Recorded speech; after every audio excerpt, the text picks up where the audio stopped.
యోగా సాయంత్రం పూట అంటే ఆహారాన్ని తీసుకోబోయే ముందు కూడా దాదాపు 20 నిమిషాల పాటు పూర్ణ ప్రాణాయామం లాంటి నాడి శోధన ప్రాణాయామం లాంటిది చక్కగా చేసేటట్లయితే ఉచ్ఛ్వాస నిశ్వాసాలు బలంగా తీసుకునే అవకాశం ఉంటుంది. సాధారణంగా ప్రతి మనిషి కూడా 30 to 40% కంటే ఎక్కువ తీసుకోరు. మనం ఆక్సిజన్ పెట్టాల్సి వచ్చినప్పుడు హాస్పిటల్లోకి వెళ్తే గాలి విలువ, ఆక్సిజన్ విలువ, వాయువు విలువ, ప్రాణం విలువ అప్పుడు తెలుస్తాయి.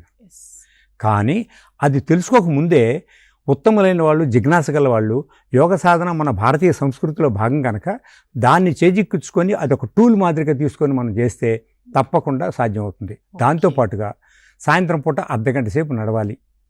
శరీరం మొత్తం మీద రోజు మొత్తం మీద ఒకసారి చెమట పట్టాలి.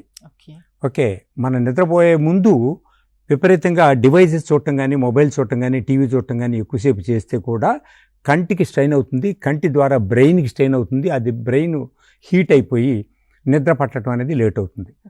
ఒక రకంగా చెప్పాలంటే నిద్ర పట్టలేకపోవటానికి ఇతరులు కారణం కాదు, ఆహారం కారణం కాదు, మనకు మనమే కారణం, మన లైఫ్ స్టైలే కారణం.